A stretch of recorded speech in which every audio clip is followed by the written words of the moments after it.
Thon Vanna, your new Mr. Supranational Cambodia 2026.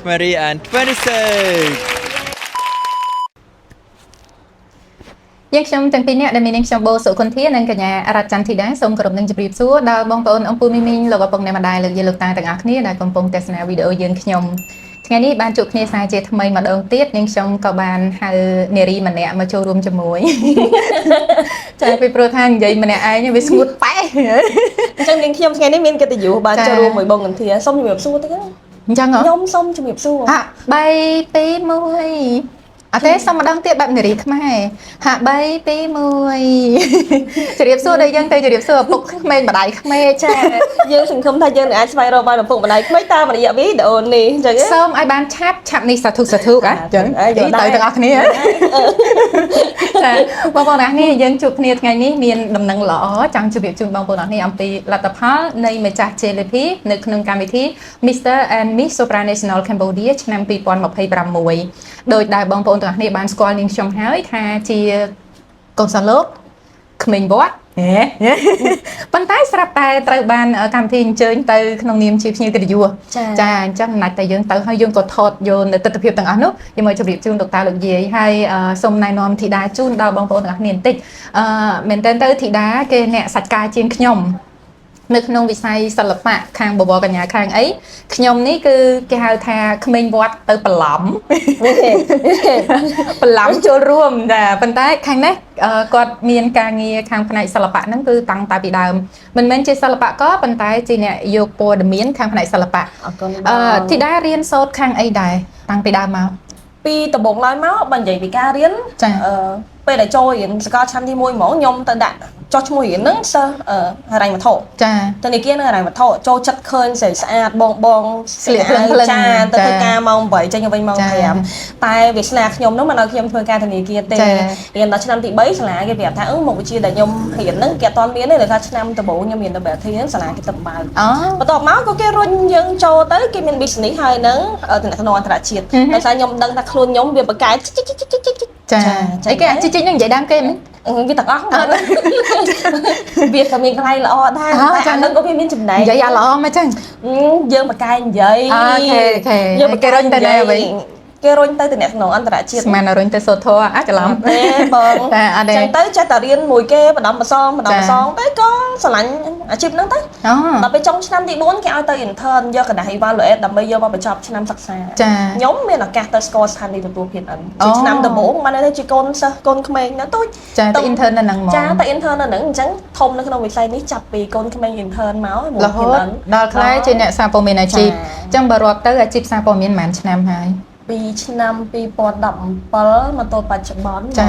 ខ្ញុំកាត់ចោលមួយឆ្នាំដោយសារមួយឆ្នាំដំបូងខ្ញុំទៅខ្ញុំនៅជា coordinator យើងនៅរៀនចាខ្ញុំនៅរៀនធ្វើព័ត៌មានឡើងអញ្ចឹងចាប់ផ្ដើមចេញ2018អញ្ចឹងសរុបរួមរហូតមកដល់ពេលនេះធីតាបានបម្រើការងារជាអ្នកយកព័ត៌មាននៅក្នុងវិស័យសារព័ត៌មានខាងផ្នែកសិល្បៈកំសាន្តនេះអស់រយៈពេល9ឆ្នាំហើយ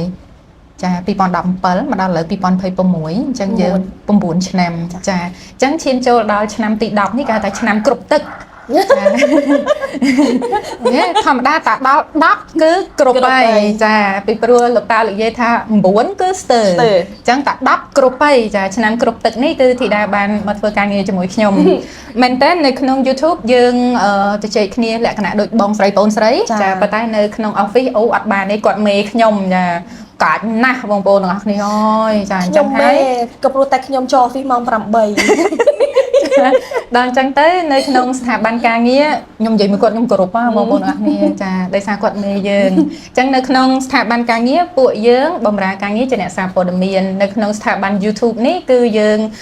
ជាកូនសិស្សលោកដែលត្រូវមកនិយាយដើមអ្នកសារព័ត៌មានច្រឡំយើងអត់ទេយើងជប់និយាយលេងយើងនិយាយមែនតើអ្នកសារព័ត៌មានខ្ញុំចង់រកខ្ញុំឃើញមិនដឹងនៅណានៅវត្តគៀនរបងវត្តគៀនរបងវត្តចាបងនៅក្នុងវត្តតែប្អូនគៀនរបងវត្តគេនៅធ្វើការហាងកាហ្វេគៀនរបងវត្តគេចាំបងស្រីប្រាប់ថាអូនប្រសង់ឆាន់រួចហើយដល់ម៉ោងចូលវត្តដល់ម៉ោងហូបបាយហើយចាយើងក៏ខ្លាយជាអ្នកសារព័ត៌មានក្នុងវត្តភ្លឹបការវិវត្តខ្លួនយ៉ាងឆាប់រហ័សចាការវិវត្តនៅតែថ្ងៃយោធីតាចូលវត្តទេពីព្រោះយើងមានប្រធានបទសំខាន់មួយពាក់ព័ន្ធទៅនឹងបបរកញ្ញាចូលវត្ត ចាំពណ៌គេថាវីដេអូក្រោយយើងនឹងជជែកគ្នាថាហេតុអីបានបវរកញ្ញាចូលវត្តហើយបវរកញ្ញាចូលវត្តចាបានជួយផ្សព្វផ្សាយអ្វីខ្លះអំពីវត្តហ្នឹងចាំវីដេអូក្រោយបងប្អូនអរគ្នាវីដេអូនេះយើងនិយាយពីបវរកញ្ញាដែលកំពុងតែក្រោមមកុដនៅលើឆាកលំដាប់ជាតិនេះពេលបច្ចុប្បន្នប៉ុន្តែជាកម្មវិធីអន្តរជាតិពីព្រោះថានៅពេលដែលយើងរើសបានអ្នកជាប់ហើយយើងនឹងយកទៅប្រកួតនៅលើឆាកអន្តរជាតិនៅប្រទេសប៉ូឡូញកាលពីម្សិលមិញហ្នឹងគឺកម្មវិធីដ៏ធំដែលទទួលបានការគាំទ្រនៅក្នុងប្រទេសកម្ពុជាយើងគឺ Mr and Miss Supranational Cambodia ឆ្នាំ2026បានធ្វើកម្មវិធីប្រកួតគេហៅ Grand Final ដើម្បីបញ្ចប់ស្វែងរកអ្នកឈ្នះអ្វីដែលខ្ញុំភ្ញាក់ផ្អើលខ្លាំងជាងគេបំផុតហ្នឹងគឺជាកម្មវិធីប្រកួតតែមួយដែលរកឃើញម្ចាស់មកុដច្រើនជាងគេម្សិលមិញប្រហែលមកុដអូនមាន5មកុដដែរអូយមិនមែន5ទេបងចា7មកុដណាចាកាលពីម្សិលមិញ7មកុដហើយនៅមានលំដាប់ជលិភីរង3អ្នកទៀតអញ្ចឹងបានន័យថាជលិភីទាំងអស់មានប្រុស10ស្រី10ចាសុទ្ធសឹងតែជាម្ចាស់ជលិភីប៉ុន្តែត្រូវបានបែងចែកទៅតាម title ផ្សេងៗគ្នាដើម្បីត្រៀមតំណែងកម្ពុជាទៅតាមលំដាប់លំដោយដែល ND គាត់រៀបចំអញ្ចឹងណាហើយបងប្អូនអរគ្នានៅពេលដែលគេរកឃើញម្ចាស់មកុដហើយមិនមែនម្ចាស់មកុដហ្នឹងសម្រានក្នុងវត្តទេបងប្អូនអរគ្នាតែជាប់បានម្ចាស់មកុដហើយត្រូវមានភារៈធ្ងន់ជាងមុនប្រម៉ូតវត្តអត់ទេប្រម៉ូតកម្ពុជាលើឆាកអន្តរជាតិយើងចាប់ប្រធានបទវត្តហើយទៅអន្តរជាតិដងបានទេពីអ្នកនេះចាហូបបាយវត្តយូរទៅប្រធានបទនៅទៅវត្តទេចាអញ្ចឹងកាលពីម្សិលមិញហ្នឹងបងប្អូនអរគ្នាឲ្យខ្ញុំធ្វើខ្លួនសង្ហាញាក់សាច់ចាឈុតអាវក្រហមមិនបានសើចងាកទៅឃើញដាច់គេចាកាត់បន្ថយការសើចព្រោះខ្ញុំបានអនុញ្ញាតឲ្យខ្លួនឯងស្លៀកឈុតពណ៌ក្រហមណែម្សិលមិញខ្លាំងណាស់ជឿជាក់ណាស់លោកតាលោកយាយខ្ញុំពាក់ឈុតក្រហមទៅថតជាមួយ Miss International ស្គាល់ Miss International កម្ពុជា2026ហ៎កូនទេវតាឆ្នាំហ្នឹងគេចាកញ្ញាសុគាគឹមលៀងចាខ្ញុំស្គាល់តែកូនអានចាកូនអានគាត់ធ្វើខ្លួនឡើងខ្ញងបងប្អូនអរគ្នាលេងខ្ញុំជឿជាក់ខ្លួនឯងអូនតាយើងជួបគ្នាដាក់មកប៉ោះហើយខាងនោះក៏លឿនទៀតតោះបងយ៉ាគេហៅយើងចូលភ្លឹបចាខ្ញុំក្រហមឆេះដល់ពេលខ្ញុំឈរទៅបានត្រឹមចង្កឹះចាអត់ទេបងឆ្ងល់អញ្ចឹងលោកតាលោកយាយគុំធានមិនមែនទៀបទេណា1.68 ម៉ែត្រហើយម្សិលមិញពាក់ស្បែកជើងកែង 5cm ទៀតអញ្ចឹងវាទៅជាខ្ញុំ1.73 ម៉ែត្រហើយពីព្រោះកម្ពស់ពិត 1.68 ម៉ែត្រថែមកែងទៀតណាដល់ពេលទៅឈរជាមួយនឹង Miss International Cambodia 2026ខ្ញុំនៅត្រឹមនេះគាត់អូអញ្ចឹងខ្ញុំចែកម្លែកពីខ្ញុំវិញបងបច្ចុប្បន្នខ្ញុំមានកម្ពស់1.55 ម៉ែត្រអញ្ចឹងបើសិនមកខ្ញុំទៅខ្ញុំពាក់បែកជើងបាត់តាបន្ទាប់មកតាមធម្មតាបបកញ្ញាដែលខ្ញុំធ្វើការជាមួយគាត់ហើយនឹងសិល្បករយើងគាត់1.70 ម៉ែត្រឡើងមិនមែន1.70 ម៉ែត្រទេ1.70ឡើងហើយដល់ពេលយើងទៅថតមួយគាត់នៅមានស្បែកជើងកែងគាត់មិនមែន 5cm ដូចបងទេ 7cm លើសពីមួយទឹកចាដល់ពេលអញ្ចឹងទៅពេលដែលខ្ញុំទៅថតមួយគាត់រដងខ្ញុំតែងតែមានកម្ពស់មួយដែលគាត់អាចដាក់ដៃទៅស្មាខ្ញុំជីវិតអ្នកសាព័ត៌មានជួចចាត់ដែរបងប្អូនអរគ្នាចាំមើលខ្ញុំដាក់រូបថតឲ្យពុកម៉ែបងប្អូនមើលថារូបភាពដែលខ្ញុំទៅធ្វើការកន្លងមកបែបណាចាអញ្ចឹងឥឡូវយើងមកនិយាយសាច់ការកាលពីយប់ម្សិលមិញចាថ្ងៃ15ឧសភា2026ហ្នឹងគឺជាវេលាមួយដែលមនុស្សគ្រប់គ្នាចងចាំអំពីព្រឹត្តិការណ៍ដែលលើឆាកតែមួយប៉ុន្តែលេចឡើងនៅម្ចាស់មកុដជាច្រើនរូបហើយបងប្អូនអរគ្នានេះគឺជាដំណឹងល្អហេតុអីបានខ្ញុំនិយាយថាដំណឹងល្អក្នុងមួយឆ្នាំទៅមួយឆ្នាំការដែលយើងអាចឲ្យបេក្ខភាពបវរកញ្ញាពីប្រទេសកម្ពុជាបង្ហាញមុខមាត់លើកម្មវិធីប្រកួតផ្សេងវាជាការរួមចំណែកដើម្បីឲ្យគេបានដឹងឮហើយស្គាល់អំពីយើងហើយជាទូទៅនៅពេលដែលបវរកញ្ញាម្នាក់ទៅប្រកួតនៅលើឆាកអន្តរជាតិគាត់មិនមែនយកឈ្មោះគាត់ទៅទេបងប្អូនទាំងអស់គ្នាគេលេងហៅឈ្មោះគាត់ហើយឥឡូវខ្ញុំឧទាហរណ៍ថាបូសុគន្ធាទៅប្រកួតគេលេងហៅបូសុគន្ធាគេលេងហៅគេស្គាល់ទេគេហៅ Cambodia បូសុគន្ធាពេលនោះគេលេងឧទាហរណ៍ចាឧទាហរណ៍ឧទាហរណ៍ចាប់សិនអញ្ចឹងនៅពេលដែលរាល់ការប្រកួតនីមួយបេក្ខភាពទាំងអស់គឺគេលេងហៅឈ្មោះហើយគេហៅឈ្មោះប្រទេសCambodia ឡាវ Indonesia Singapore អញ្ចឹងនៅពេលណាដែលយើងទៅតំណាងឲ្យប្រទេសកម្ពុជាគេចាប់ផ្ដើមស្គាល់ពីយើងដោយហៅឈ្មោះប្រទេសយើងហើយនៅក្នុងវគ្គនៃការប្រកួតឈុតតំណាងជាតិយើងនឹងស្លៀកសម្លៀកបំពាក់យើងដើម្បីប្រកួតដើម្បីផ្សព្វផ្សាយបងប្អូនទាំងអស់គ្នាការប្រម៉ូទវប្បធម៌ខ្មែរឬផ្សព្វផ្សាយវប្បធម៌ខ្មែរតាមគ្រប់ច្រកគ្រប់រូបភាពទាំងអស់វាគឺជា soft power របស់យើងមិនដឹងថាភាសាខ្មែរយើងគួរហៅអីណាពាក្យ soft power ហ្នឹងអំណាចវប្បធម៌អំណាចវប្បធម៌យើងខ្ញុំតែងតែហៅពាក្យនោះបែបហ្នឹងបងមិនតែមិនច្បាស់ថាតើបកទៅត្រូវឬមួយក៏អត់ឥឡូវលោកតាលោកយាយដែលចេះដឹងខាងផ្នែកនេះច្រើនជាងពួកយើងចង់ជួយបកប្រែឲ្យពួកយើងផងថាតើពាក្យថា soft power ហ្នឹងយើងគួរតែបកប្រែជាភាសាខ្មែរថាម៉េចប៉ុន្តែ soft power នេះមានឥទ្ធិពលណាស់ វាក្របសង្កត់ទៅលើតំណែងតំណងវាក្របសង្កត់ទៅលើអាជីវកម្មវាក្របសង្កត់ទៅលើចំនួនហើយវារឹតតែក្របសង្កត់ទៅលើផ្នែកទេសចរនិងសេដ្ឋកិច្ចទៀតឧទាហរណ៍ដូចជាខាងប្រទេសកូរ៉េគេយករឿងមកផ្សព្វផ្សាយនៅក្នុងប្រទេសយើងមើល K-pop យើងមើល K-drama យូរទៅយើងចេះញ៉ាំគីមឈីចាយើងចង់ទៅលេងប្រទេសកូរ៉េដល់ពេលទៅយើងចាប់ផ្ដើមស្គាល់វប្បធម៌គេម្ហូបគេអញ្ចឹង soft power របស់គេចាប់ផ្ដើមជ្រៀតចូលក្នុងប្រទេសយើងបន្ទាប់មកទំហំសេដ្ឋកិច្ចរបស់គេក៏បើកចំហលុយក៏ត្រូវតែស្រូបចូលក្នុងប្រទេសជាដូចគ្នាមានមនុស្សជាច្រើនជ្រើសរើសទៅកែសម្ផស្សនៅប្រទេសកូរ៉េដោយសារមើលឃើញថា K-pop K-drama របស់កូរ៉េស្រស់ស្អាតអញ្ចឹងពួកយើងក៏សង្ឃឹមថាកម្ពុជានឹងឈានចូលដល់ថ្ងៃដែលយើងអាចផ្សព្វផ្សាយពី soft power របស់យើងបានដើម្បីឲ្យគេមើលឃើញថាកម្ពុជាគឺជាកន្លែងសុខសុវត្ថិភាពសម្រាប់ម្ហូបអាហារឆ្ងាញ់ជាគោលដៅទេសចរសម្រាប់រដូវវស្សា Greeny Season ចាជាកន្លែងស្ងប់សុខដែលប្រជាពលរដ្ឋមានភាពរួសរាយហើយប្រសិនបើនៅតំបន់ស្រុកភូមិរបស់បរទេសនោះវារស់នៅឯកាគ្មានញាតិគ្មានមិត្តអូយមកសុកខ្មែរមកចាគេមិនស្គាល់ក៏គេហៅដែរយ៉ាងណាក៏ពូម៉ៅទៅណាមែនទេបងនិយាយដល់ចំណុចហ្នឹងខ្ញុំចាប់អារម្មណ៍មែនតើទៅកម្មវិធីវកកញ្ញានៅក្នុងស្រុកយើងអីដែលបងលើកឡើងពាក់ព័ន្ធមួយការផ្សារភ្ជាប់ហ្នឹងគាត់កំពុងធ្វើចាហើយកម្មវិធីនេះក៏មានដែរចាហ្នឹងហើយនេះជាហេតុផលដែលខ្ញុំតែងប្រាប់លោកតាលោកយាយថាវីដេអូក្រោយពួកយើងនឹងនិយាយពីរឿងវកកញ្ញាចូលវត្តចាពីព្រោះគាត់ផ្សាយទាំងវប្បធម៌ផ្សាយទាំងសាសនាហើយទីអារាមคล้ายទៅជាកន្លែងដែលអាចបញ្ចេញអត្តសញ្ញាណគេមរតកដូនតាយើងបានទៀតចា៎ហើយបងប្អូនទាំងអស់គ្នាការប្រកួតបបរកញ្ញាមិនមែនថាអញ្ចឹងសំខាន់តែ Supranational Cambodia ហ្នឹងអត់ទេកម្មវិធីប្រកួតបបរកញ្ញាណាក៏សំខាន់ដែរសំខាន់ត្រង់ថាតើយើងនឹងជួយផ្សព្វផ្សាយរបៀបម៉េចជឿជាក់ថាបេក្ខភាពដែលប្រកួតទាំងអស់មិនល្អទាំងអស់ទេអ្នកម្ចាស់មកុដអាចនឹងមានភាពលេចធ្លោខ្លាំងជាងបេក្ខភាពដែលមិនបានជ័យលាភីប៉ុន្តែការប្រកួតមានអ្នកល្អអ្នកមិនល្អអញ្ចឹងយើងកុំទៅច្បាច់យកអ្នកមានកំហុសបរកញ្ញាខ្មែរឃើញទេតែតបដាត់ចឹងយកមកមិនក៏មិនសមមុនមិនក៏មិនដើរឲ្យល្អ Q&A មិនទិញមុននេះចឹងទៅបងប្អូនអរនេះការប្រកួតយើងចម្រាញ់រកអ្នកល្អអញ្ចឹងបើសិនល្អទាំងអស់គ្នាអត់មានអ្នកមិនល្អនឹងឲ្យណាជាប់មិនហៅការប្រកួតចាមិនហៅការប្រកួតណាយើងប្រកួតដើម្បីចម្រាញ់យកអ្នកដែលល្អផុតគេចាអញ្ចឹងអ្នកដែលទៅប្រកួតទាំងអស់មិនឥតខ្ចោះទេប៉ុន្តែការដែលយើងចេះលើកលែងឲ្យគ្នាកែគ្នាដោយសេចក្តីមេត្តាវាជាការបើកច្រកឲ្យអ្នកជំនាន់ក្រោយនឹងហ៊ានកុំឲ្យអ្នកជំនាន់ក្រោយនឹងគាត់មានអារម្មណ៍ថាខ្លាចអត់បានទេឈរលើឆាកហ្នឹងខុសអីតែមកបន្តិចគេជេរពេញប្រទេសមែនតាបងអូយគេជេរឆ្លងប្រទេសញ័រជើងលេងហ៊ានបដាលេងហ៊ានមកចាអស់ស្រីស្អាតចូលកម្មវិធីហ្នឹងខ្ញុំមែនសប្បាយចិត្តខូចចិត្តខ្ញុំខូចចិត្តហើយបងចឹងណាក៏ព្រោះតែលេងបានងើយអត់លេងបានងើយជារឿងមួយបងបានន័យថាវាស្មើទៅនឹងការដែលយើងបាត់ឱកាសនៅក្នុងការបង្ហាញពីសក្តានុពលរបស់កម្ពុជាចាបងប្អូនទាំងអស់គ្នាបើសិនជាឲ្យលោកតាលោកយាយឆ្លើយនាងខ្ញុំជឿថាលោកតាលោកយាយឆ្លើយដូចខ្ញុំដែររវាងស្រីស្អាតធម្មតានិងស្រីស្អាតខ្លាំងយើងមើលស្រីស្អាតខ្លាំងខ្ញុំក៏មើលស្រីស្អាតខ្លាំងមែនទេអូនចាហើយបើឧទាហរណ៍ថាយើងចង់ប្រម៉ូទឬផ្សព្វផ្សាយអ្វីមួយរវាងស្រីស្អាតធម្មតានិងស្រីស្អាតខ្លាំងយើងក៏យកស្រីស្អាតខ្លាំងយកទៅផ្សាយត្រឹមត្រូវចាអញ្ចឹងហើយការដែលយើងមានបវរកញ្ញាច្រើនដើម្បីជួយផ្សព្វផ្សាយពីវប្បធម៌ពីទេសចរពីភាពរស់រាយរបស់កម្ពុជាយើងពីសេដ្ឋកិច្ចពីអ្វីគ្រប់យ៉ាងគឺជាភាពឈ្នះរបស់យើងជាផ្នែកចំណេញរបស់យើងជជែកគ្នាមកដល់នាទីនេះហើយលោកតាលោកយាយថាទេជគុំប៉ាកាណាមិនប្រាប់អ្នកណាឈ្នះមកកត់មែនអត់ត្រឹមត្រូវបងខ្ញុំនិយាយទៅវិញឆ្ងាយដែរណាឆ្ងាយដល់ចូលយកមិញចាប់អារម្មណ៍ណាគេឈ្នះមកគាត់យកមិញហ៎យកមិញចាប់អារម្មណ៍ទី1រ៉ាត់ចន្ទធីតាខ្ញុំឈ្នះតែម្ដងចារត់តាំងពីមុខដល់ក្រោយបងឃើញម្ចាស់មកគាត់នៅលើឆាកទេម្ចាស់មកគាត់យកមិញមាន3ចាពួកម្នាក់ទៀតហ្នឹងខ្ញុំនាងខ្ញុំនេះគឺថ្មល់ឡើងធ្វើឲ្យដល់លើឆាកចាគេប្រើអាជីពជំនាញជាអ្នកសារព័ត៌មានរត់ជើង10នៅលើឆាកដើរសម្ភារគ្រប់គ្នាចាម៉ោង1យប់បងប្អូនអរគ្នាខ្ញុំឆ្ងល់អត់អស់កម្លាំងអូយរត់ត្បុលទៅអញ្ចឹងឥឡូវយើងនិយាយសាច់ការកាលពីយប់មិញយើងរកឃើញម្ចាស់មកុដចំនួន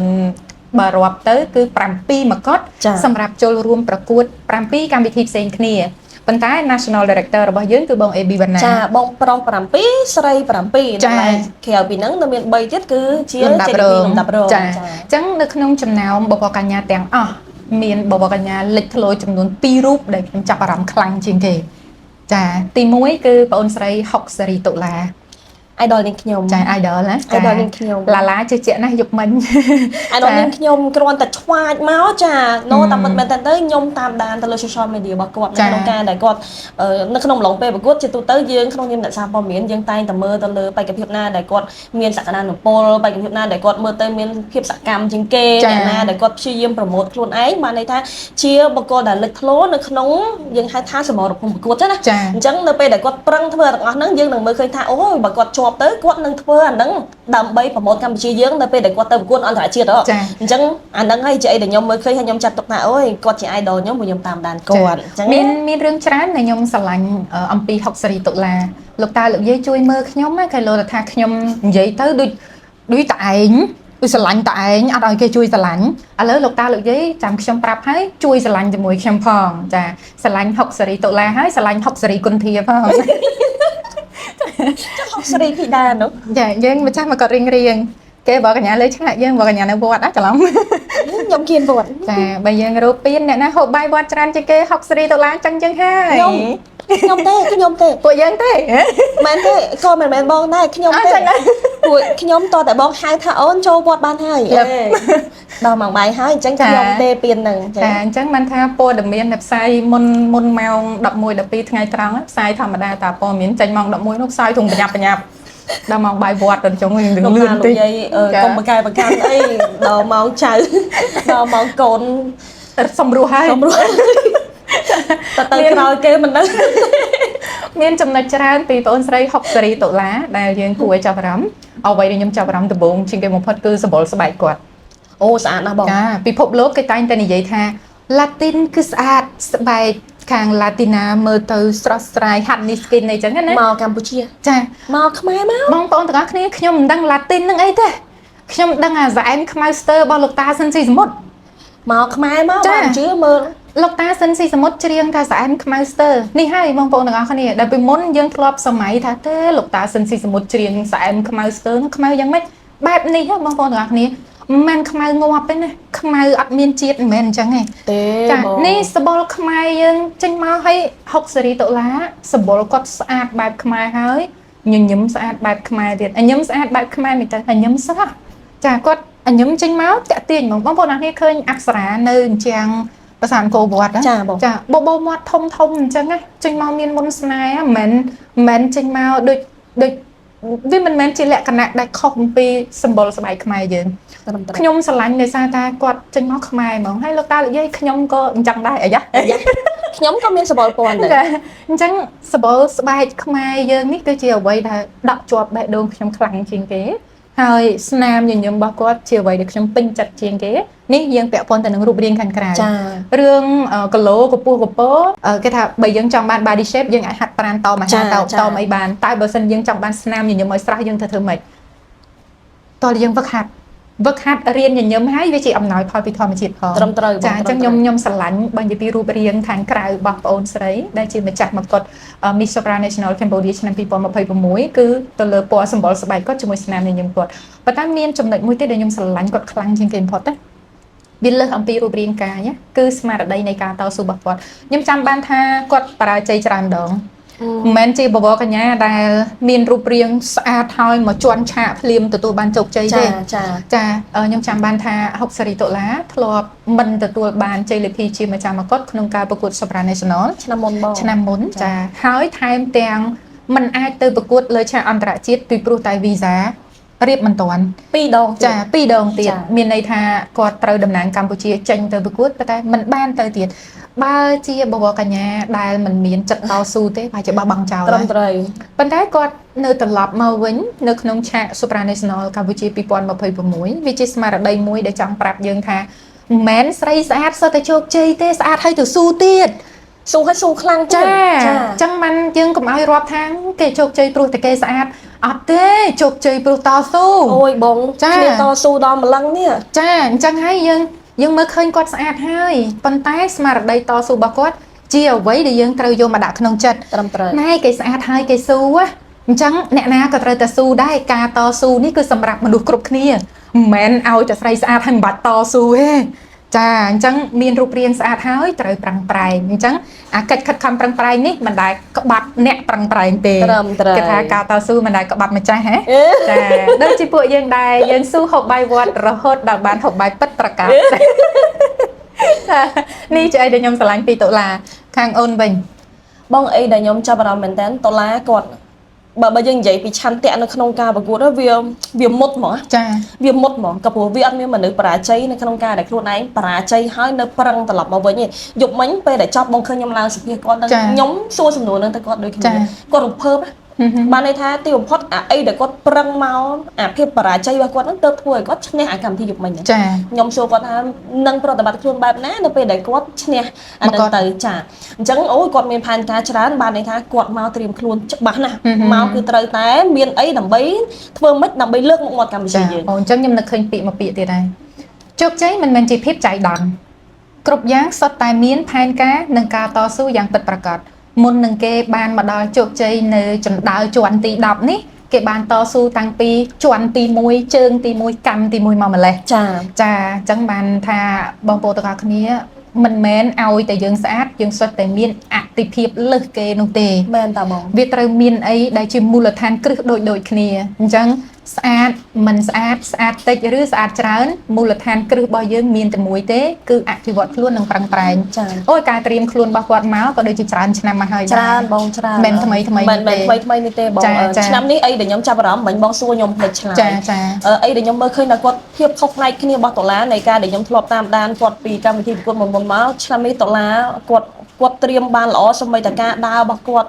ចេញមកគឺគាត់ឆ្វាតបងចាប់អារម្មណ៍ Q&A គាត់ទេ Q&A ដុល្លារក៏ល្អជាងឆ្នាំមុនដែរដុល្លារគាត់ធ្លាប់ឡើងចូលរួមប្រកួតបានន័យថាគាត់អាប់ដេតខ្លួនឯងមែនតើគាត់បានទៅសិក្សាស្រាវជ្រាវយល់ពីប្រធានបទនឹងអីដែលគេធ្វើគាត់យប់មិញបើតាមខ្ញុំចាំមិនខុសទេគាត់មាននិយាយខ្មែរលាយអង់គ្លេសដើម្បីឲ្យ fan នៅក្នុងស្រុកស្ដាប់បានហើយសូម្បីតែ fan អន្តរជាតិក៏ស្ដាប់បានថាគាត់ចង់និយាយអីទៅកាន់ពួកគេសំណួរគេយប់មិញពាក់ព័ន្ធជាមួយនឹងសន្តិភាពហ្នឹងហើយអញ្ចឹងទៅខ្ញុំឃើញដុល្លារធ្វើបានល្អមែនតើអញ្ចឹងវាអត់ចម្លែកទេដែលខ្ញុំគិតថាឆ្នាំនេះមកគាត់ដែលដុល្លារបាននោះគឺជារបស់គាត់ស័ក្តិសមមែនស័ក្តិសមគាត់មកព្រមទាំងអស់បងមិនមែនមានតែរូបរាងស្អាតដែលបងពណ៌នាដែលបងចាប់អារម្មណ៍មុនហ្នឹងទេប៉ុន្តែសមត្ថភាពនិងការខំប្រឹងហ្វឹកហាត់ទៅលើ Q&A របស់គាត់ខ្ញុំគិតថាដុល្លារពិតជាធ្វើបានល្អមែនតើខ្ញុំមិនអញ្ចឹងចាអញ្ចឹងបានថាបងប្អូនទាំងអស់គ្នានេះគឺជាចំណាប់អារម្មណ៍ពីពួកយើងប៉ុន្តែពួកយើងនឹងមិនមែនជា international charge ដែលមកឯកទេសខាងវត្តកញ្ញាអីហ្នឹងទេប៉ុន្តែគ្រាន់តែថាមានរឿងខ្លះដែលពួកយើងចង់រំលឹកប្រហែលជាយុវវ័យជាច្រើននៅក្នុងសម័យថ្មីនេះជួបប្រទះនៅបញ្ហាដែលគេប្រៀបធៀបរឿងរូបរាងកាយការតតែងខ្លួននេះជាដើមហើយក៏តែងតែធ្លាប់សម្លឹងមើលទៅអ្នកដទៃឃើញថាគេឥតខ្ចោះរហូតខ្លួនឯងនោះខ្វះខាតរហូតជាដើមអញ្ចឹងពួកយើងគ្រាន់តែចង់រំលឹករឿងនេះជូនទៅដល់បងប្អូនទាំងអស់គ្នាថាមិនមែនឲ្យតែស្អាតយើងសុទ្ធតែទទួលបានការអតិភិបដើម្បីទៅរកភាពជោគជ័យទេចាបងគ្រប់គ្នាទាំងអស់ត្រូវចាប់ផ្ដើមពីមូលដ្ឋានគ្រឹះតែមួយដូចគ្នាគឺកិច្ចខិតខំប្រឹងប្រែងត្រឹមត្រូវចាគេក៏ប្រឹងយើងក៏ប្រឹងគេប្រឹងលើវិថីគេយើងប្រឹងលើវិថីយើងគេប្រឹងលើឆាកយើងប្រឹងក្នុងវត្តណាទីបំផុតយើងជោគជ័យដូចគ្នាជោគជ័យបងបានគេស្លីមយើងឡើងគីឡូឲ្យតែមានការខំប្រឹងបងគោលដៅខុសគ្នាក៏ពិតមែនប៉ុន្តែយើងនៅតែទៅផ្លូវមួយគ្នាដរាបណាមនុស្សមានការអភិវឌ្ឍមានការខំប្រឹងអើយលោកតាលោកយាយខ្ញុំរកដៃគូឃើញបងបងឯងនិយាយតែពីតុលាចុះនៅមានប្រុសសង្ហាខ្ញុំមួយទៀតកុំតន់និយាយយើងនិយាយស្រីអស់សិនអូខេទៅបងប្អូនកញ្ញាទី2ដែលខ្ញុំស្រឡាញ់អាយយ៉ាខ្ញុំស្រឡាញ់ជាប់ក្នុងចិត្តតាំងពីដើមមកហ្មងណាវាមិនមែនជារឿងយើងផ្អៀងទៅម្ខាងទេប៉ុន្តែចំណុចណាដែលល្អយើងក៏គួរតែរំលេចណាចាមនុស្សមិនមានឥតខ្ចោះទេបងប្អូនទាំងអស់គ្នាប៉ុន្តែគ្រាន់តែថាការដែលយើងអាចរំលេចចំណុចល្អយកមករៀនសូត្រមកករណីវាជាការលំអផ្លូវចិត្តយើងដែរចាមិនបងប្អូនកញ្ញាទី2ដែលខ្ញុំស្រឡាញ់គឺបងអូនស្រីរីស្រីណេតអូដឹងហើយខ្ញុំស្រឡាញ់គាត់ទេការតស៊ូនៅក្នុងជីវិតខាងក្រៅរបស់គាត់ស្រីណេតមិនមែនជាកូនអ្នកមានដែលហឹបហាប់មានលុយមានកាក់មកចូលប្រកួតទិញកោនថ្លៃអីមកវិញចាស្រីណេតគឺគាត់ឆ្លងកាត់ជីវិតការតស៊ូច្រើនហើយបងដឹងពីស្រីណេតមកថាស្រីណេតពីមុននៃការចាប់ផ្ដើមសិល្បៈរបស់គាត់ណាអត់ដឹងទេស្រីណេតជាសិលមកយើងហៅថា កម្មការនីរោងចក្រ ចា គាត់មានប្រវត្តិជាជ័យលាភីចេញពីការប្រកួតនៅក្នុងឆ្នាំនោះបន្ទាប់មកសេណេតអភិវឌ្ឍខ្លួនល្អមែនតើខ្ញុំស្រឡាញ់ជីវិតតស៊ូរបស់សេណេតហើយខ្ញុំចង់ឲ្យមនុស្សស្រីគ្រប់គ្នាយកគំរូតាមសេណេតបានន័យថាយើងកើតមកនៅក្នុងប្រភពណាក៏ដោយនៅក្នុងកន្លែងណាក៏ដោយវាអត់ធំជាងការព្យាយាមយើងមានគោលដៅច្បាស់លាស់នៅក្នុងការដែលប្រឹងឲ្យខ្លួនឯងធំដឹងក្តីនៅក្នុងកន្លែងមួយទៀតសេណេតល្អមែនតើនៅក្នុងនេះ និយាយចឹងត្រូវមួយសភៅបងផលបដ ாய் ចាបងប្អូនទាំងអស់គ្នាសូមជម្រាបជូនថាថ្ងៃនេះទីតាំងដែលពួកយើងថតគឺពួកយើងថតនៅកាហ្វេអនុស្សាវរីយ៍ជាហាងកាហ្វេរបស់បងផលចាបងសុកច័ន្ទផលប៉ុន្តែបងផលគាត់អត់នៅហាងកាហ្វេទេបងប្អូនទាំងអស់គ្នាចាគឺគាត់វិចកវិចទៅពោស្តាត់បាត់ហើយសូមវិចកវិចចាអញ្ចឹងយើងសល់ផ្ទះគាត់យើងមកថតម្ចាស់ផ្ទះមិននៅចាហើយត្រូវគ្នាមួយសភៅគាត់នេះទៅទីណាមិនសំខាន់ទៅដើម្បីអ្វីចាអញ្ចឹងវាអត់សំខាន់ទេដែលថាយើងមានអតីតកាលជាកម្មការនីរោងចក្រប៉ុន្តែថាតើចេញពីកម្មការនីរោងចក្រយើងចង់ខ្លាយជាអ្វីខ្ញុំស្រឡាញ់ស្មារតីតស៊ូរបស់គាត់ណាវាអត់សំខាន់ថាតើតែយើងជាកូនអ្នកមានដែលយើងមានសមត្ថភាពផ្គត់ផ្គង់ខ្លួនឯងគ្រប់យ៉ាងហើយសំយើងមកចូលរួមប្រកួតទេបើយើងពិតជាម្ចាស់នៃឆាកនឹងពិតមែនយើងជាម្ចាស់នៃមកុដនឹងពិតមែនយើងដើរលើផ្លូវនឹងពិតមែនយើងត្រូវតែចាកចេញពីទីនោះមករកការតស៊ូផ្ទាល់របស់យើងខ្ញុំធ្លាប់ឮមកពីដែលគេនិយាយថាយើងត្រូវឲ្យប្រកាសថាបើយើងជាមេតបម្នាក់ត្រូវតែស្វែងរកសមរភូមិខ្លួនឯងឲ្យឃើញមេតបគេមិនស្លាប់នៅផ្ទះទេមេតបដែលប្រកបដោយកិត្តិយសគឺយកជីវិតទៅបូជានៅសមរភូមិដើម្បីជាតិខ្លួននេះបើយើងនិយាយខាងផ្នែកគេហៅអ្នកសរសេរសភៅលើកទឹកចិត្តអីគឺឧទាហរណ៍បែបហ្នឹងណាបើងាកមកជីវិតផ្ទាល់យើងវិញវាអត់មានន័យអីទេបើសិនជាយើងអត់ដឹងថាតើអ្វីគឺជាដំណើរជីវិតរបស់យើងណាស៊ីណេតក៏ជាឧទាហរណ៍ជាក់ស្ដែងមួយដើម្បីយើងបានដឹងថាបើស្រឡាញ់វិស័យបវរកញ្ញាអត់សំខាន់ថាប្រវត្តិពីខាងដើមបែបណាទេចូលរួមប្រកួតទៅសំខាន់ត្រង់ថាតើយើងបានត្រៀមខ្លួនរួចរាល់នៅក្នុងដំណើររបស់យើងដែរទេស៊ីណេតបរាជ័យនៅក្នុងខ្ញុំសូមមិនហៅថាបរាជ័យទេស៊ីណេតមានបទពិសោធន៍ប្រកួតចាបងចានៅក្នុងកម្មវិធីឆ្នាំមុនចាឆ្នាំមុនមួយទៀតចាគាត់អត់ទទួលបានជ័យលាភីជាម្ចាស់មកុដទេប៉ុន្តែគាត់ទទួលបានបទពិសោធន៍ច្រើនខ្លាំងនៅក្នុងកម្មវិធីនឹងរួចហើយគាត់ក៏ត្រឡប់មកវិញហើយទទួលបានតំណែងជា Miss Asia Pacific នៅក្នុងឆ្នាំ2026ខ្ញុំស្រឡាញ់ការដើររបស់គាត់ភាពជឿជាក់របស់គាត់ធម៌ពលរបស់គាត់ប៉ុន្តែមានមួយរឿងមិនដឹងថាខាងក្រោយខ្នងនេះមានរឿងអ្វីទេប៉ុន្តែយើងឃើញថាធម៌ពលរបស់គាត់ដែលប្រកួតលើឆាកនេះហាក់ដូចជាថមថយជាងឆាកដែលគាត់ជន់មុនចាបងចាប្រកួតឆាកមុននោះឆ្វាតណាស់កូនស្រីអូយចាលើកនេះរៀងថយឆ្វាតលើកនេះរៀងថយឆ្វាយបន្តិចប្រហែលដោយសារតែកម្មវិធីខុសគ្នាទម្រង់ប្រកួតខុសគ្នាណាចាទម្រង់នៃកម្មវិធីប្រកួតខុសគ្នាអាហ្នឹងវាអាចជាកត្តាដែរបងគេលោសេណេតគាត់គិតថាកម្មវិធីនោះមកទៅរៀងឆាល់ជាងធ្វើឲ្យគាត់មាន pushing energy គាត់វាខ្លាំងដល់ពេលឆាកនេះសេណេតប៉ុន្តែសេណេតបានធ្វើឲ្យខ្ញុំមើលឃើញថាគាត់បានផ្លាស់ប្ដូរខ្លួនឯងនៅក្នុងទម្រង់ថ្មីមួយទៀតដែលធ្វើឲ្យយើងមើលឃើញថាយើងជាមនុស្សស្រីក្នុងយុគសម័យថ្មីត្រូវតែចេះបត់បែនចារឿងដែលគួរឲ្យស្រឡាញ់មួយទៀតណាបងប្អូនទាំងអស់គ្នាសេណេតមិនដែលព្យាយាមផ្លាស់ប្ដូរពណ៌សម្បុរស្បែករបស់ខ្លួនទេស្អាតនេះខ្ញុំស្រឡាញ់ខ្លាំងលោកតាលោកយាយសក៏ស្អាតស្អែមក៏ស្អាតសម្បុរណាក៏ស្អាតដែរហេតុអីបើខ្ញុំប្រើពាក្យហ្នឹងមនុស្សយើងស្រឡាញ់មិនដូចគ្នាទេយើងកុំបង្ខំឲ្យអ្នកដទៃស្រឡាញ់ស្បែកពណ៌ដូចយើងហើយយើងក៏មិនអាចបង្ខំខ្លួនឯងឲ្យស្រឡាញ់ពណ៌ស្បែករបស់អ្នកដទៃបានដែរទូទៅការផ្លាស់ប្ដូរពណ៌សម្បុរស្បែកវាជាជំរឿនហើយជាសុភមង្គលផ្ទាល់ខ្លួនអត់អីទេឲ្យតែការបដូរហ្នឹងវាជាបែបធម្មជាតិហើយសុវត្ថិភាពមិនប៉ះពាល់សុខភាពយើងធ្វើអីធ្វើទៅពីព្រោះអី you are គេថាអ្នកជាម្ចាស់នៃរាងកាយរបស់អ្នកអីសិស្សចង់ទៅអង់គ្លេសណាធម្មតាប៉ុនខ្ញុំស្វល់ប៉ុនខ្ញុំអីអាចស្រឡាញ់បានទេបានចាឲ្យតាអូនហូបបាយវត្តឲ្យជួយលាងចានស្រឡាញ់ទាំងអស់លាងចានចាឲ្យតាបាយឲ្យលាងចានពណ៌អីក៏បានដែរសម្បុរស្បែកអមិនតែកិច្ចតែម្ដងម្ដងម្ដងនឹងដល់ម៉ោងសេព័ត៌មានចង់ថាលឺពាក្យលាងចានស្កប់តិចម្ដងដែលហូបបាយហើយផ្ញើចានគឺបានន័យថាបញ្ញត្តិទៅសេព័ត៌មានហើយបញ្ញត្តិតាអូននេះចាណាអូវីជាមួយសោះបងទៅដែរលោកតាលោកយាយខ្ញុំអត់បានហូបបាយហើយរត់តែឯងទេបងគុធាមានចំណែកចូលរួមនៅគ្នាប្រខូចគ្នាអញ្ចឹងលាក់ទៅឃើញយើងអាណាគាត់ស្រាប់ផ្ញើខ្លួនផ្ញើប្រានសុំធ្វើចៅភាសាគាត់ទេមែនតាឲ្យយើងហែកអស់អញ្ចឹងទៅណាគេហ៊ានយើងធ្វើនារីសុភាពយើងនិយាយរឿងវត្តកញ្ញាផងចាំខ្ញុំងំវត្តកញ្ញាទៅវត្តចាំមកបងទាំងអស់គ្នាស្មារតីដែលសេណេតមានសម្បុរស្បែកដែលសេណេតមានស្នាមញញឹមអូខ្ញុំស្រឡាញ់ថ្ពាល់គាត់ណាពេលគាត់ញញឹមគាត់មានអារបៀបញញឹមគាត់មិនហ្នឹងខ្ញុំអត់ចេះញញឹមដូចគាត់ទេ គាត់ញញឹមមកចឹងមកស្រស់ចាគួរ និយាយ ស្រ ក៏ ឡាញ់ ផ្អែមដែរ អូនិយាយក៏ផ្អែម ដែរលើគេនិយាយថាស្រីខ្មែរនិយាយផ្អែម ចាហ្នឹង ស្រី ហើយ ណេតជាកញ្ចក់ឆ្លុះបញ្ចាំងពីនារីខ្មែរ 100% រូបរាងពណ៌ ចា សម្បុរភាពរស់រាយរាក់ទាក់ជួបមួយថ្ងៃនេះណាក៏ជំរាបជូនមកដែរ អឺខ្ញុំធ្លាប់ឮពាក្យមួយណានៅពេលដែលយុវវ័យសម័យថ្មីរបស់យើងហ្នឹងគាត់ចាប់ផ្ដើមមើលភាពយន្តចិនឬក៏ភាពយន្តកូរ៉េច្រើនគាត់តែងតែដាក់ស្តង់ដារស្រីស្អាតថាស្រីស្អាតហ្នឹងតើតែចកេះតូចជើងសាឡូនមែនទេ ចា ប៉ុន្តែស៊ីណេតជាឧទាហរណ៍ឲ្យយើងឃើញថាជើងធំក៏ស្អាតដែរ មែនតា មិនបាច់តអាជើងចកេះហ្នឹងទេមិនបាច់តាជើងស្លាធរហ្នឹងទេជើងធំក៏ស្អាតដែរហើយសំដងខ្លួនគាត់ទៀតអត់សំខាន់ថាតើយើងមានសម្បុរស្បែកបែបណាឬក៏ទម្រង់រូបរាងកាយរបស់យើងនឹងអត់ដូចគេសំខាន់ថាយើងជួយជាក់អូតែយើងជឿជាក់មកខ្មើតមកយើងហើយ ស្អាតហើយ ចាស្អាតហើយចាអញ្ចឹងសម្រាប់បងប្អូនដែលតែងតែមិនសូវធ្លាប់ស្រឡាញ់រូបរាងកាយខ្លួនឯងការដែលយើងមើលឃើញថានារីនៅលើឆាកការប្រកួតបវរកញ្ញាគាត់មានទម្រង់រូបរាងកាយខុសៗគ្នានេះធ្វើឲ្យអូននឹងចាប់ផ្ដើមរៀនទទួលស្គាល់ថាស្អាតបែបអូនគឺគ្រប់គ្រាន់ហើយ គ្រាន់ហើយ ចាបវរកញ្ញាទាំងអស់អត់ជាប់ដូចថាអត់មានអ្នកណាមុខដូចគ្នាស្អាតដូចគ្នាហើយជាប់ទេ ចាបង មុខខុសៗគ្នាស្អាតខុសៗគ្នាហើយក៏ជាប់មកកត់រៀងអញ្ចឹងទៅចាអញ្ចឹងយើង ខុសគ្នា ចាយើងក៏អញ្ចឹងដែរអញ្ចឹងហើយយើងកុំឲ្យមានអារម្មណ៍ថាមើលគេចេះតែខ្ញងហើយឃើញយើងចេះតែអត់ខ្ញងណា កុំឲ្យគេបាននេះកុំឲ្យអាពាក្យហ្នឹងគ្របដណ្ដប់ភាពជាង ចា យើងណា ចា ចា ចា យើងត្រូវតែមានភាពក្លាហាននៅក្នុងការបង្ហាញ ចា ថាយើង ទទួល មានអីគេខ្លះ ចា ដើម្បីបង្ហាញអាហ្នឹងទៅជាភាពត្រឹមត្រូវ ឥឡូវយើងនិយាយអស់ហើយបងអូនស្រីក៏ពិតច្រើនគ្នាទៀតប៉ុន្តែបើនិយាយទាំងអស់វែងណាវីដេអូនេះអញ្ចឹងយើងសង្ខេបយើងមកនិយាយរឿងប្រុសស្អាតយើងវិញ អូយកុំអា មិនទៅ ខ្ញុំនៅចាំធីតាដូចខ្ញុំដែរ អូបើធីតា បើធីតាបង ចា បើធីតាយកមិញគាត់ទទួលបាន title ធំណាណា ចា ចាគាត់ខ្លាយទៅជា Miss Planet Cambodia ចា ឆ្នាំ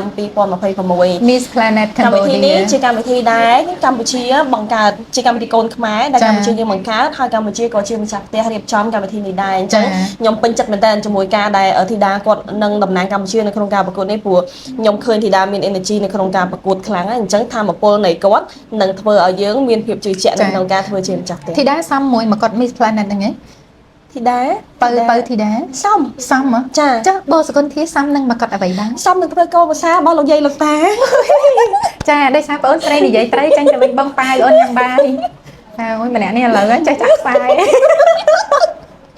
មួយលោកយាយលោកតាខ្ញុំពីរនាក់នេះបើថាមិនត្រូវបងទេយកប្អូនជំរឿនមានពីមុនមានតែបងកន្ធាទេបងឯងអាចមានទីផ្សារម្នាក់ឯងប៉ុន្តែពេលនេះមានអ្នកបច្ចេកទីផ្សារហើយអញ្ចឹង បងអត់ភ័យទេព្រោះ5ឆ្នាំហើយនៅអត់ហ្នឹងអូនសង្ឃឹមថាមកវីដេអូរបស់អូនមានមែន បងក៏មកបាក់ទឹកចិត្តប្អូនហ្នឹងនេះ ណែពីខ្មែរដល់អាមេរិកណាអត់អូនគាត់ថាបានមែនបញ្ឈប់ក្តីសម័យហ្នឹងទៅអូន បងបើកផ្លូវឲ្យអូនមក ចឹងឃើញថាកូនក្មួយរបស់លោកតាលោកយាយសំនៅធ្វើជាអ្នកព័ត៌មានបន្តទៀតឥឡូវពីបងអូនទៅទីដែរហើយយើងតដល់បរោះឯកយើង ចាអូសង្ហាណា បរោះឯករបស់យើងខ្ញុំសរសើរការប្រកួតកាលពីវេលាយប់មិញណា ចាបង ពេលដែលគាត់ស្លៀកឈុតគេហៅអាវធំបរោះអូសង្ហាខ្ញុំតែមិនដឹងថាដល់ពេលគាត់ស្អាតបែបខ្មែរនៅពេលពាក់អាវចឹងមកមើលទៀតអូ បងចាប់អារម្មណ៍របស់ខ្ញុំចាប់អារម្មណ៍ដូចខ្ញុំតាមធម្មតាអាវយើងពីមុនយើងមានប្រភេទអាវហូលអាវបុរាណអាវអីយប់មិញពួកគាត់ពាក់អាវបែបសហសម័យបងមានការបន្ថែមម៉ូដប៉ាដិនបែបមើលទៅឲ្យអាវហ្នឹងមានភាពស៊ីវិល័យជាងមុនតាក់ទាញណាគាត់ដើរចេញមកឆ្វាចហ្មងបានចាក់អាភ្លីងនៃអាវរបស់គាត់ហ្នឹងមើលទៅធ្វើឲ្យបរិសុទ្ធឯករបស់យើងហ្នឹងមានដូចសង្ហាថែមហ្មង ស្របរួមយប់មិញបរោះឯកសង្ហាឬអាវស្អាត អាវក៏ស្អាតបរោះក៏ស្អាត ខ្ញុំស្មានតែស្រឡាញ់តែអាវអត់ស្រឡាញ់មនុស្សចេះ បងអូនសម្លឹងឃើញបរោះកម្ពស់1.8 ម៉ែត្រ 1.8 ម៉ែត្រ បើទោះបីប្អូនស្រី1.5 ម៉ែត្រក៏ដោយ ចេះនិយាយម្នាក់1.8 ម៉ែត្រហ្នឹង គាត់ចេះនិយាយ យកអ្នកចេះនិយាយកុំយកអ្នកអត់ចេះនិយាយកាត់ស្ដីរយើងទេ អ្នកចេះនិយាយបងកំពុះប្អូនស្រីអត់ចូលចិត្តនិយាយម្នាក់ឯង ចាកាលពីយប់មិញម្ចាស់ជ័យលាភី Mr Supranational Cambodia បានទៅលើខ្ញុំសុំហៅបងអូនប្រុសហើយពីព្រោះគាត់អាយុបងអូនខ្ញុំចាបងអូនប្រុសយូថនវណ្ណៈ យូថនបណ្ណា ហើយ1.8 ម៉ែត្រហ្នឹងយប់មិញ បណ្ណា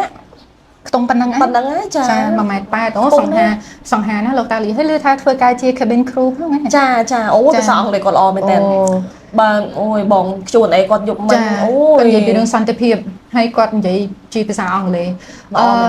បំរើការងារលើយន្តហោះគេហៅអីណោះបើនារីគេហៅបាហូនីកា បរោះក៏គេហៅបាហូនីកា បាហូនីកាដែរចាដឹងថាគាត់ជិះយន្តហោះពីជើងណាទៅជើងណាអីទេ ចាមានគោលបំណងចង់ជួយគ្រប់គ្រងណាក្មាត់ក្មាត់ទៅចាំខ្ញុំតម្លាក់ ចាំសើបចាចាំខ្ញុំតម្លាក់ការវិភាគគាត់ឲ្យ លោកតាលោកយាយអញ្ជើញមកខ្មែរជាពិសេសលោកតាលោកយាយនៅអាមេរិកចាអញ្ជើញមកខ្មែរ ចេញដល់មិនស្រួលជួបប្រុសស្អាតយើងតែម្ដង ម្ចាស់ជ័យលាភីនេះហើយសង្ហាក៏សង្ហាចំណេះដឹងក៏ខ្ពស់ការងារក៏ល្អហើយសំខាន់ជាងគេហ្នឹងគឺចំណេះដឹងភាសាបរទេសគាត់ល្អអញ្ចឹងបើគាត់តំណាងកម្ពុជាយើងទៅប្រកួតលើឆាកអន្តរជាតិងាយហ្មងងាយផ្សព្វផ្សាយពីកម្ពុជាងាយហ្មងចាគ្រប់ត្រូលហើយបើនិយាយពីរឿងរូបរាងសង្ហាជារឿងមួយញញឹមស្រស់ជារឿងពីរចាយកមិនខ្ញុំមិនសូវហ៊ានមកគាត់ហ្មងទេចាមនុស្សខ្ញុំនេះវាយ៉ាប់រឿងថាតាគេឲ្យខ្ញុំដាក់យ៉ាខ្ញុំដាក់គេវិញវាយ៉ាប់ចឹងហ៎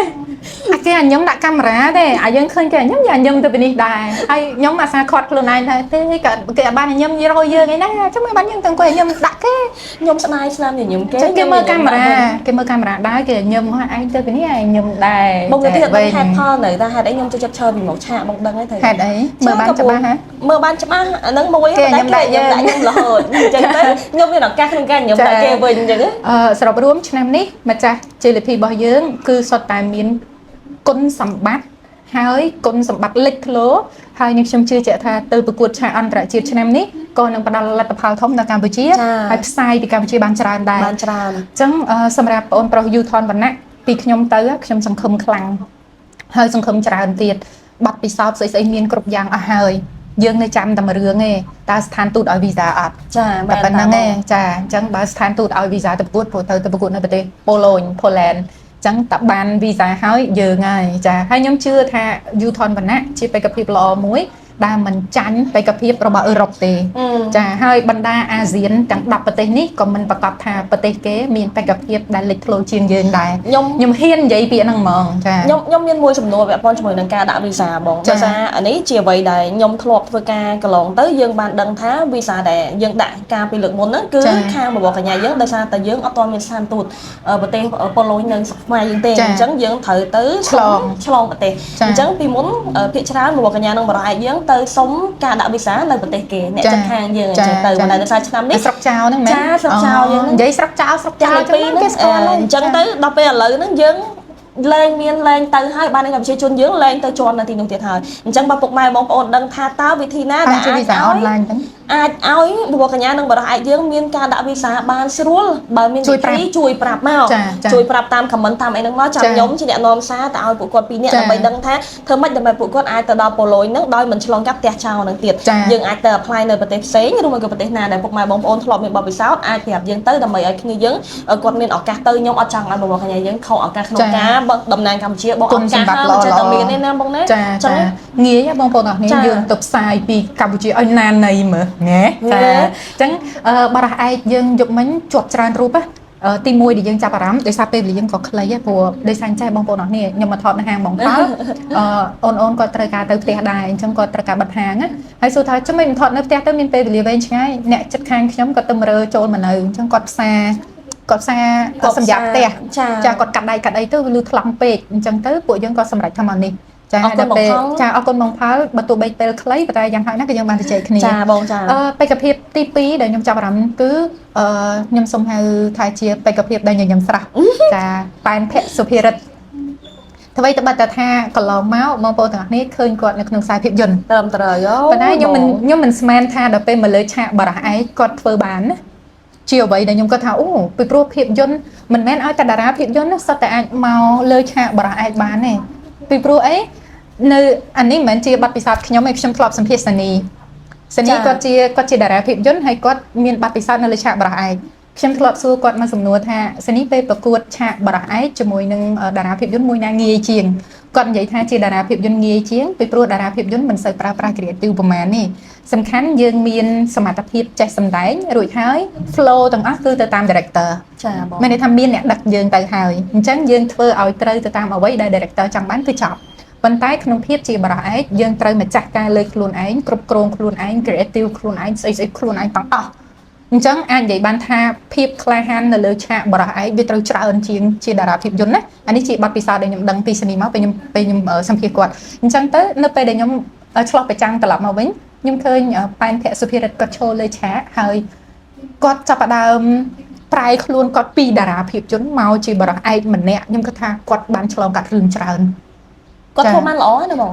បានល្អហើយខ្ញុំស្រឡាញ់ស្នាមញញឹមគាត់ចាលោកតានិយាយនឹងដូចខ្ញុំអត់ណាដឹងមិនឲ្យតែប្រុសសង្ហាញញឹមយើងចង់ញញឹមដែរខ្ញុំញញឹមវិញរហូតហ្នឹងចាអាគេអត់ញញឹមដាក់យើងសោះគេញញឹមដាក់កាមេរ៉ាណាខ្ញុំញញឹមពួកខ្ញុំឈរពីក្រោមកាមេរ៉ាចឹងខ្ញុំញញឹមដាក់គាត់វិញអត់ទេខ្ញុំកំពុងឆ្ងល់អញ្ចឹងខ្ញុំដោយសារតែជីវភាពរបស់យើងរាល់ថ្ងៃនេះវាឡាត់តាត់យើងក៏បានទៅវត្តសុំព្រះអង្គគ្រូរៀនស្នេហ៍អពេលយើងដាក់ស្នេហ៍ទៅវាអត់ត្រូវគេវាត្រូវតែយើងវិញអត់យើងរៀនឃើញគេស្នេហ៍យើងឃើញគេយើងសូត្របល័យស្នេហ៍យើងទៅពុបហើយបន្ទាប់មកយើងអ្នកត្រូវស្នេហ៍វិញពុបអីចឹងយើងរៀនខុសតិចហ្នឹង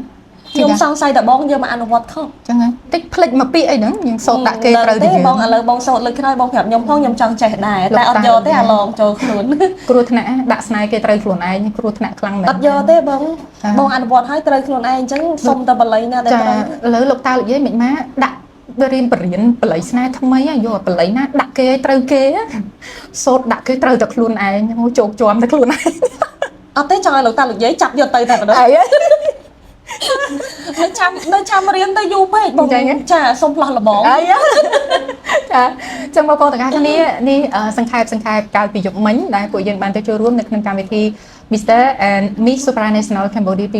2026ដែលយើងរកឃើញម្ចាស់មកុដ Miss Supranational ផង Mr. Supranational ផងយើងរកឃើញជ័យលាភីសម្រាប់ Miss Asia Pacific ផងយើងឃើញSuperman ណាចាមាន Superman ចាមកមាន title មកុដច្រើនណាបងប្អូនអរនេះប៉ុន្តែគាត់ថាមានមកុដខ្លះដែលពួកយើងចាំទុកក្នុងចិត្តហ្មងដូច Miss Planet ចា Miss Asia Pacific ចា Miss Supranational Cambodia ហ្នឹងគឺយើងចាំទុកក្នុងចិត្តហ្មងខ្ញុំឃើញបងប្អូនកញ្ញាម្នាក់ទៀតក៏ខ្ញុំនៅតែចង់រំលឹកពីគាត់ដែរឈុំច័ន្ទតារាខ្ញុំស្រឡាញ់ចាឈុំច័ន្ទតារាជាក្មេងស្រីដែលមានការតស៊ូហើយការរៀនសូត្រក៏បានខ្ពស់បាត់ពិសោធន៍របស់គាត់វាជាចំណុចមួយដែលធ្វើឲ្យបងប្អូនជំនាន់ក្រោយអាចត្រង់ត្រាប់បានអ្វីដែលត្រូវត្រង់ត្រាប់នោះគឺមុននឹងអាចផ្សព្វផ្សាយអំពីកម្ពុជាបានត្រូវគិតអំពីមធ្យោបាយនៃការផ្សព្វផ្សាយកម្ពុជាមិនអាចប្រើតែភាសាខ្មែរតែម្យ៉ាងទេអញ្ចឹងការដែលយើង fluent ចាយើងច្បាស់លាស់ទៅលើភាសាបរទេសទាំងភាសាក្នុងតំបន់ចេះចិននិយាយចិនចេះជប៉ុននិយាយជប៉ុនចេះកូរ៉េនិយាយកូរ៉េចេះស្អីនិយាយហ្នឹងនេះគឺជាចំណុចអតិភិបរបស់យើងនៅក្នុងការផ្សព្វផ្សាយយើងនិយាយភាសាខ្មែរល្អយើងផ្សាយបានក្នុងស្រុកតែបើយើងចង់ផ្សាយដល់ international យើងត្រូវតែចេះភាសាអន្តរជាតិអញ្ចឹងឈុំច័ន្ទតារាជាបេក្ខភាពបវរកញ្ញាម្នាក់ដែល fluent លើភាសាអង់គ្លេសហើយអ្វីដែលគាត់បានយកទៅប្រកួតទោះបីជានៅលើឆាក Bob Holland ហ្នឹងយើងមិនទទួលបានជ័យលាភីប៉ុន្តែយើងលេចធ្លោច្រើនណាបងចាមានន័យថាយើងទៅត្រួសត្រាយផ្លូវសម្រាប់អ្នកជំនាន់ក្រោយពិសោធន៍ច្រើនណាអ្នកណាគេ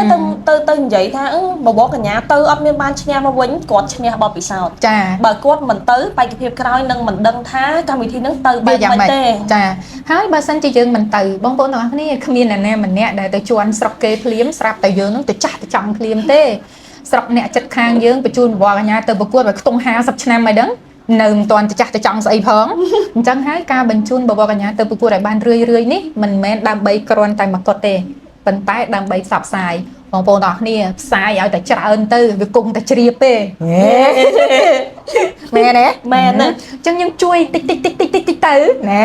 តែជ្រាបឲ្យយើងនិយាយលោកតាជួយ share ម្នាក់1ម្នាក់2ម្នាក់3ទៅពិភពលោកឃើញសិតតែខ្មែរចាអញ្ចឹងបងប្អូនទាំងអស់គ្នាដោយសារពេលវេលាយើងមកដល់ទីកំណត់ក៏សូមអធិស្ឋានផងគ្រប់លាត្រឹមតែប៉ុណ្្នឹងចង់ទៅជែកច្រើនជាងនឹងទៀតប៉ុន្តែលើក្រោយដឹកធីតាទៅវត្តចាដោយសារប្រធានបទយើងគឺបវរកញ្ញាចូលវត្តអញ្ចឹងយើងក៏ត្រូវតែយកអ្នកផ្សាយហ្នឹងទៅវត្តដូចគ្នាចាអញ្ចឹងលោកតានិយាយកុំភ្លេចចាំជួបគ្នានៅក្នុងកម្មវិធីបវរកញ្ញានៅវត្តរួចហើយ